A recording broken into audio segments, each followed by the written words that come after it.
Mais uma vez, professor Marco Túlio com o tema Fundamentos de Vibrações Mecânicas. Vibrações forçadas harmonicamente em sistemas com grau de liberdade. Mais especificamente, excitação pelo movimento da base, com o observador agora fixo na base móvel. Bom, vamos lá. A gente tem aqui uma situação parecida com o que a gente tinha no último vídeo, aí, quando a gente tratou de excitação pelo movimento da base, com observador fixo na Terra, né, no referencial inicial. Agora muda. De que forma que vai mudar? Agora o meu observador que estava fixo lá, ele pulou, ele ficou embarcado agora na base móvel. É a única diferença.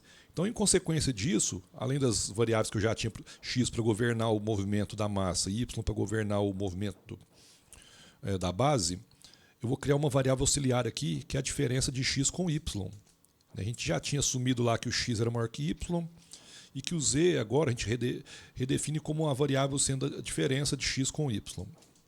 Então a gente faz o diagrama do corpo livre, eu nem vou me estender muito, é idêntico àquele caso.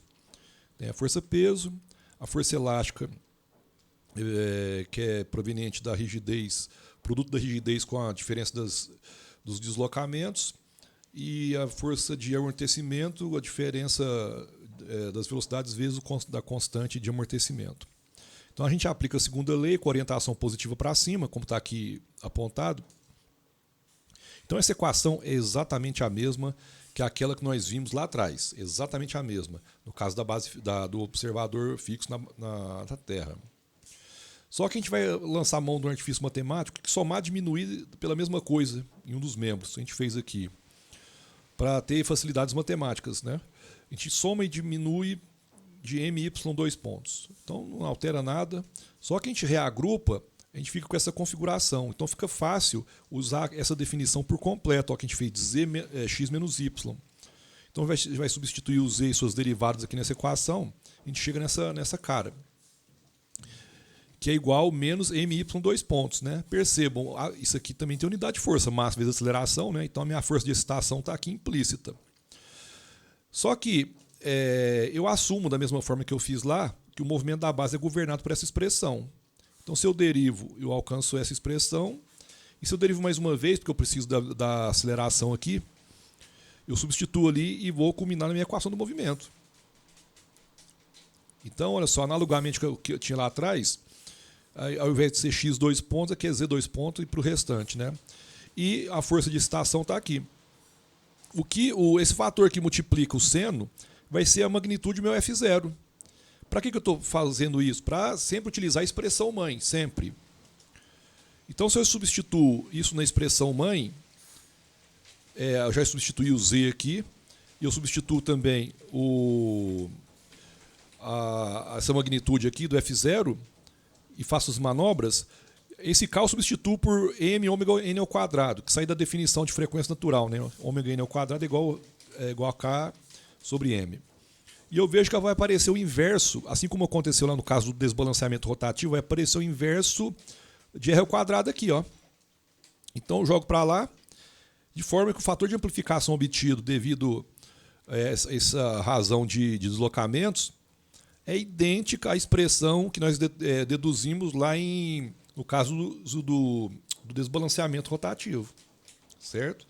Idêntico, idêntico. Só as interpretações aqui, as situações que mudam, mas numericamente é a mesma coisa. Viu? E a fase também é a mesma coisa. Então, se a gente vai plotar a curva que a gente já viu. Que é isso aí. Só muda aqui, que o fator de amplificação aqui do lado muda, mas o gráfico é o mesmo. Então, para vários zetas, para vários fatores de amortecimento, tem várias curvas, né? E a interpretação é exatamente a mesma. Né? Se eu cresço de 0 para 1 aqui, eu estou em fase. Né? Se eu estou em fase, minha resposta está em fase com a excitação pela base, minhas amplitudes aumentam, como está aqui. Aí, a partir de 1, eu estou em oposição de fase. Então, a resposta do meu sistema, em função da excitação pela base, ela decresce até a assíntota unitária. Aqui, ó. Todos correm para a assíntota unitária, para 1, certo? Então, viu que foi muito rápido esse tópico, mas é simples assim, a gente vai consolidar esses conhecimentos. Mais uma vez, gente, não se assustem, o conhecimento é solidificado com a prática, não adianta. Então, qualquer dúvida que surgir, eu vou sempre fazer os exercícios clássicos, tá? Para a gente consolidar todos esses conceitos, sem problema algum. Então, por hoje é só.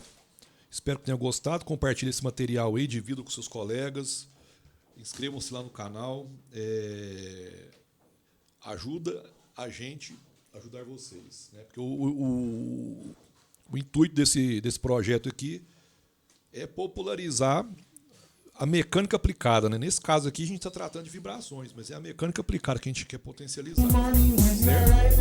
Então aguardo vocês no próximo vídeo e até a próxima.